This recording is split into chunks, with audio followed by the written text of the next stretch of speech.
Everyone, it's Emily Fox. Today's video is going to be my June wrap-up, aka reviewing all the books that I finished this month. I finished 17 books, which sounds a little ridiculous. To be fair, like a third of them were like 200 and something pages, and a few I had started last month, but I still have been having like the best reading month ever. Found so many new favorites, and I did some really fun reading challenges. So I went through a lot of books, so let's get to them. Let's start with the two that we read with the Patreon book club. The first one was our classic for the month of May and June, and it is East of Eden.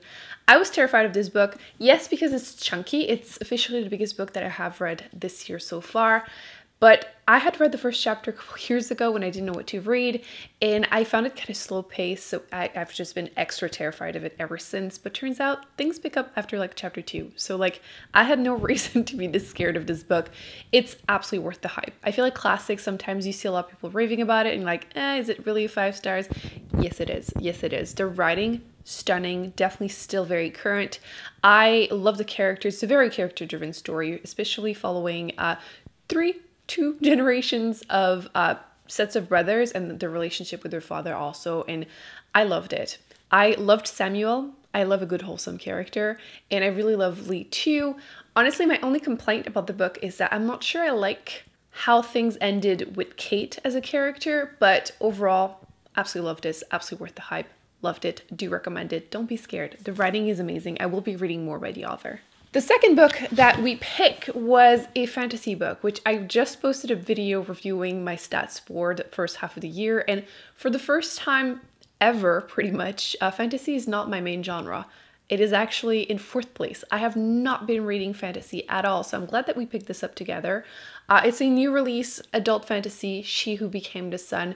It's kind of Mulan-esque, like you're following a young girl and like there's a famine. She lives with her brother and her father. Everyone is basically starving to death, and she's been told that she has no fate, she won't be anything, and that her brother was going to become someone that is known. So she decides to steal his fate kind of thing, pretends to be him, to try and survive, and that's how it starts. The first part of the book, easy 5 stars. It was amazing, but then it kind of just, we all agreed in the book club that we just could not really care about the second half and like the rest of the book. I'm usually really big on political intrigue, but I was just not invested in this one. And I did like the romance, and I'm usually really not a romance person, although there is one scene. But I feel like there's a ton of potential to make it interesting for the rest of the series. But I just had issues, I think, with the pacing, because 3 times I had to go back and reread a portion because I thought I missed something, which doesn't really happen often. Like sometimes, you know, you're tired, your eyes continue moving without your brain actually reading. I thought that's what was going on with me, but no, it's just the writing. They'll just, like, the author skips parts and then sometimes it's explained later, like literally skipped a whole battle at one point.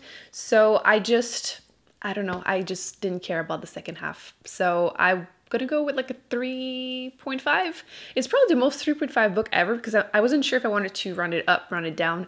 At first I said I'm gonna go up because I really love the first part, but the more I think about it, the more I feel like it's probably a 3 stars, rounded down to 3 stars. But yeah, so much potential. I do want to eventually continue the series, but I think I'm gonna wait to see what the reviews say when the second book comes out, because I'm really disappointed. One of the challenges that I did this month was to read some of the oldest book on my bookshelf, or the ones that had been on my bookshelf for the longest, so about 6 years.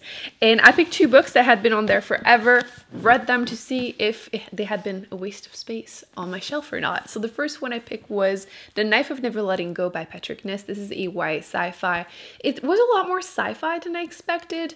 You're following a young boy. He's about to turn 13, 14, which is like majority-ish in his village. And on this planet, actually, all women died whenever a disease happened during a war against aliens. And the consequence was the men were left hearing each other's thoughts, and also animals and insects. Everything is noise. I really like how the author like shows that visually, which let me try to, there you go. So you can see how overwhelming it can be for the main character. So one day he is sent to go and get some apples in the swamp, and then he meets a girl there for the first time, and he can't hear her thoughts. So that's how it starts. The book was a lot darker than I expected, not in a bad way, just be prepared.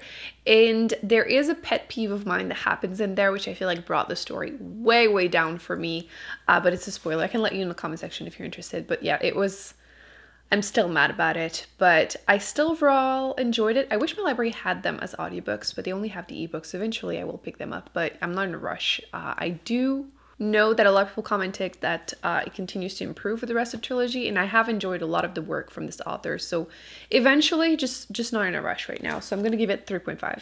The second book I picked up for that challenge was The Shadow of the Wind, which so many people had been asking me if I had read this book, and I hadn't, because I thought it was magical realism, which doesn't really work for me. But no, this is more like historical fiction or just literary fiction. Loved the writing, loved the story. You're following a young boy who goes with his father to the cemetery of forgotten books, and he gets to choose one, and he chooses The Shadow of the Wind, reads it overnight, falls in love with it, wants to read more from the author, just learn more about the author, and he realizes that he can't find any books because someone is going around buying all of them and burning them. So throughout the whole book, he's basically trying to learn what's going on, who was the author. Really loved, again, the writing, the story. My only complaint about this one is that the sexism got to me at times. Like, some of my favorite characters would just sometimes say something and I'm like, ugh. But otherwise, fantastic book. So I'm still going to round it up to a 5 stars. It's definitely worth the hype. I know it's the first book in a series, although I've heard the rest of the series is completely different. I will be continuing and reading more by the author because his writing is just excellent. Another challenge that I did was to read books recommended by the K-pop group Red Velvet, which they are great. I read 3 of the books that they had mentioned in interviews and stuff, and the first one was by Irene. This is Kim Ji-young, born 1982. She had been slandered whenever she recommended this book because it's a feminist book and people were like burning her pictures. It was very dramatic, which obviously made me want to read the book, of course. And this was amazing. 5 stars again. The writing is a little dry, but I feel like everything makes sense whenever you get to the end. You're following character and basically people around her feel like she's starting to slowly lose it. And you go back in time and each chapter is like a portion of her life, like childhood, teenage years, and now she is married with a kid. And it's essentially how it is to live as a woman under patriarchy in South Korea. So highly recommend this book. Absolutely amazing, enraging, but very relatable. So I loved it so much that I actually ended up buying this copy. You'll see it in my next haul, but yes, loved it. 5 stars. The second book that I read for that challenge was Confessions, which turns out this is a movie. I have to watch it. The premise is just really interesting. It starts with a teacher standing in front of her class of 13-year-old kids and letting them know that she knows that the people that killed her daughter are sitting right there in front of her. And that's how it starts. So super interesting. The teacher was just a great character to follow. My only thing is that you're following the same story 5 different times, different point of views. So eventually towards the end, even though you get more information each time, I kind of got a little tired of going through the same story, but still really interesting. If you are interested in the topic, I would definitely give it a shot, but I need to compare it to the movie because now I'm curious. This was a 3.5 stars for me. Last but not least for that challenge, I finally read Norwegian Wood by Murakami. I recommend checking out the vlog if you want to hear more of the problematic quotes, because I'm not going to repeat the same ones because I have so many options with this one. The female characters were just awful. Straight up awful. I had been warned, but I was still not prepared. Neither about all the tiny nipples, but more like the straight up misogyny. Like every time I would enjoy the writing and like feel like, okay, I'm getting into it, something would happen and it's just relentless. And they're just, the female characters just don't make sense. They're needy, they're weird, they're like mentally unstable, which that's fine, but like it's the way they just speak even to the male character. It's just weird. Like at one point, Midori, one of the love interests, brings him to what used to be her high school, and it was an all-girl high school. And she goes on this whole topic that you see the smoke that's coming out. Well, it's because they're burning period pads. And like, because, you know, all the girls have their periods, like a quarter of the women every day that has their period. And like, she's just talking in length about that stuff. And it's so weird. And there is one quote that I want to add in here because I didn't mention it in the vlog and I should have because it's a spoiler-ish. Not really, to be honest, but I need to mention it because it needs to be said out loud because it's just ridiculous. So context, which is what the little spoiler, but it doesn't change anything for the enjoyment of the book, but her father just passed away. And then she talks to the main character and tells him, Know what I did the other day? I got all naked in front of my father's picture, took off every cinch of clothing, and let him have a good long look, kind of in a yoga pose. Like, here, daddy, these are my tits and this is my cunt. I am all for mentally unstable women. All for it. But are you serious? Seriously? And there's also a really problematic scene where the main character is told by another, obviously female character, a sexual assault scene that happened to her. And like, it's the way that it's like sexualized. Like, it feels like she's telling him almost to turn him on. Like, it's just, no. There's no reason for her to tell him all of it, and especially that way. And I just absolutely hated so much about this. Frankly, I know so many people like his writing, and I'm not going to look at people differently when they tell me that this is their favorite book.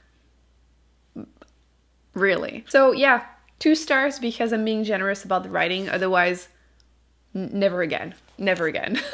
I read 2 arcs this month. The first one, I absolutely adored it because, of course, it's Becky Chambers. This is the second book in the Monk and Robot duology, A Prayer for the Crowned Shy. This is coming out next month. Loved it. Strong 4 stars. You're following a non-binary T-monk who's trying to figure out the meaning of their life in the first book. And this is a continuation of this, the relationship with a robot named Muscap. And it's just so comforting. It feels like a warm mug of tea. And I laughed a couple times, which I feel like I haven't laughed reading a book in a while, and this like a couple times. And it's a super short book. It's awesome. The cover, gorgeous. If you know, you know. If you like cozy sci-fi, which is not something that you see often, you probably already have heard of Becky Chambers, but she's one of my favorite authors because. The second one that I read was The Hit Girl by Ruth Ware. I feel like she usually has really strong concepts, but her endings are kind of weak. This time, I didn't see the ending coming, and I feel like it was her best, but I still feel like there's a little something missing. I can't pinpoint what it is, but you're following a character, and there's like back and forth between timeline. In the past, she went to school with the It Girl. People were all looking up to her, but like she's problematic, and then she was murdered.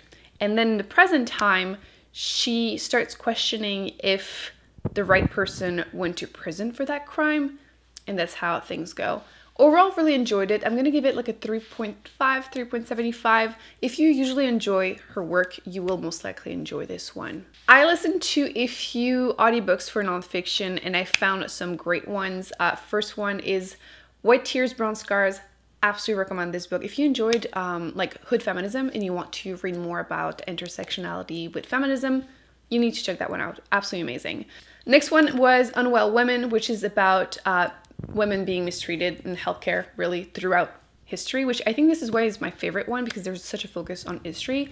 I also like that it's a little bit more inclusive than the other ones that I have read. It is still like Eurocentric and US centric, but there's a little section about transgender people and like doctors trying to help them, which I thought was great.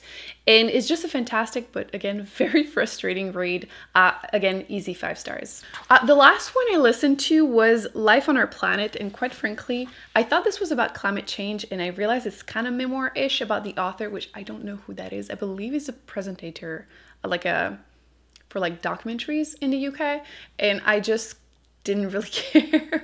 I feel like if you're reading a memoir, you have to kind of care about the person, right? And I didn't feel like I learned that much about climate change, so for me it's 3 stars, but it's definitely a me thing. I also listened to Sea of Tranquility by Emily St. John Mandel. This is my second book by her. I also read Station 11. This is her newest book, and it is like a sci-fi historical fiction. There's some time traveling, and essentially there was like an anomaly that was filmed years ago, and people in the future that know about time travel are trying to figure out what happened. So the topic was really interesting, but for some reason her writing doesn't really work with me, and it's just what it is. It kind of reminds me maybe a little bit like Erin Morgenstern. That's what I tend to call like magical realism. I don't know why, but it's vague, and like people that love really nice prose will probably like this one, but for some reason I just didn't connect with the characters or the story. So for me it's 3 stars, but there's some hype behind it, and I feel like if you enjoy it, you're gonna love this. Then I read The House Across the Lake by Riley Sager. This is going to be my last book by him. I said that last time, I know. but this one is pretty much just as bad as the last one. So I'm officially done. Its concepts are interesting, but my problem with this book is that, well, there's more than one, but one of them is that this feels like 2 or 3 books that were just shoved very badly together, like very, very badly together. I can't say too much without spoiling it, so I'm gonna like mention whenever I need to mention spoilers, but its female characters always suck, no different here. She is a drunk, which I feel like it's been overdone. Main character that is a nosy neighbor, drinks a lot, so she's like unreliable as a narrator. She saves the life of a neighbor from the house across the lake. Not long after, the wife disappears and she's like really invested in trying to figure out what happened. But she would make like really weird, like her thought process made no sense to me. Like at one point when she saves the life of the wife in the lake, she is really focused on the fact that she's not wearing her wedding ring as a sign that like, oh, clearly they're having issues, which like some people apparently in the vlog, the comment section, people were telling me that, oh no, I never remove my wedding ring. But people that I know around me definitely remove it whenever they go into water. And throughout the whole book, I just feel like the female character didn't ring true. But my biggest issues are spoiler. I'm going to start with like keeping it vague if you want to hear-ish, and then I'll let you know whenever it gets very serious. But essentially, there's a huge piece of information that is hidden from you for like 250 pages, like the majority of the book, which that really frustrates me because of course you're not going to see it coming whenever like the main character is not telling you something huge that she knows. Like it's really frustrating. So now I'm going to mention what essentially she found out that her husband killed 3 women and she killed him. So throughout the book she's grieving his death, but she's the one that killed him. So it makes absolutely no sense that like you're not told that.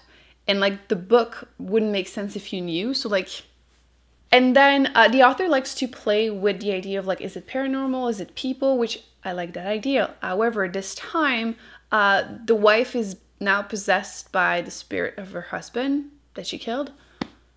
And there's like only one kind of mention that this could be a thing in the first half of the book. So it comes out of nowhere. I don't feel like it's done well. Plus the author, again, decides to put a romance that makes no sense at the end. No. I'm being generous by giving it 2 stars because it had potential, but it's a huge flaw for me. I'm very done. Touch of Power. I did another challenge, and this time I was trying to unhaul books, forgotten books on a low shelf that I don't really look at very often. And I read the first chapter of a couple and I tried to unhaul them, sometimes very quickly. There's one of them that lasted about a page, so that didn't go far. But I had a bunch of like YA fantasy that I got years ago with Booktube, and this one was one of them, Touch of Power. This was actually a lot of fun. There are the classic YA issues, like the main male interest. You're told like 5 times that he smells like spring sunshine, which like... But otherwise, I thought it was a lot of fun. Your following character, she is a healer. In her version of the world, people have been dying from a pandemic. And people are accusing the healers of being responsible. So she's in hiding, and then there's a group of kind of mercenary that find her to bring her to heal someone that they care about. And that's how it starts. In Enemy to Lover, I guess, the romance, but it's not heavy on the romance. And I overall enjoyed it. I feel like it's quite action-packed. And yeah, it was fun. The only thing is that I wish this was a standalone because I don't really feel like reading 3 books in a YA fantasy. I don't need to read more series in general, but if you love YA fantasy, I would recommend this, and I would try more by the author because I had heard that Poison Study by her was also really good, so I might check that one out. I believe this is the last one, but Read Down by Brandon Sanderson. This is a YA sci-fi novella between book 2 and book 3 in the Skyward series, and I was so bored. It's like 200 pages novella. Like, it's way too big. Nothing really happens. I just didn't care. Okay, basically it follows side characters that I really don't care about, like, at all. And I had read the first novella, and this is the second one, and my interest keeps, like, going down. I don't care about the side characters whatsoever. The only reason I'm giving it 3 stars is because I love the world so much. But at this point, I don't even really feel like reading the 3rd book because these 2 were so boring. So yeah, this is already long, but let me include what I'm currently reading. I am listening to Cry in H Mart, which I have already well, maybe not cry, but I had misty eyes already. It's a nonfiction slash memoir of the author. She is mixed white and her mother is Korean, and she passed away, and she's just talking about the relationship, which wasn't, you know, the best relationship, and it makes it harder to grieve, I feel like, whenever it's like that. And yeah, I think I'm probably going to cry again before the end of the book. It's fantastic. And last but not least, I'm currently also reading an ebook. I have been making it a point to use my Kindle most nights, and actually the last 2 nights I couldn't sleep, so I read 50% of this book, The Book of the Unnamed Midwife. I was not prepared. This is fantastic. I feel like this is going to be 5 stars. It's probably the best post-apocalyptic book I have read. I used to be a big lover of post-apocalyptic. I have read so many. I did a whole video actually on the topic if you're interested. But I realized that they were never 5 stars because often they were like very military based, which I don't really care about. And it's very like violent, war between men. They're often written by men, and I feel like even the female characters, whenever it was from their point of view, they didn't fully ring true. This is where it's at for me. The main character used to be a nurse as a midwife, and a pandemic happens that kills pretty much like 98% of men, and it's even more effective on women and children. Babies just never make it, kind of thing. And you're following her trying to survive, and it's amazing. It's horrifying, dreadful, but amazing. So if you're in the mood to read more about horrible pandemics, I would highly recommend this book though. I'm not done, but I'm excited to continue. I'm gonna finish it like in 2 or 3 more days max. Whew, so that was very long. I hope you enjoyed this video. Let me know if you have read any of these, and if you have any thoughts. I would love to talk about them in the comment section with you. Thumbs up, subscribe. I will be putting more videos on the screen that I recommend you check out, and I will see you in my next video. Bye. Do you guys like my shirt? I couldn't believe that I almost didn't film a video in June wearing it. Kiss on a cheek, or loving just like when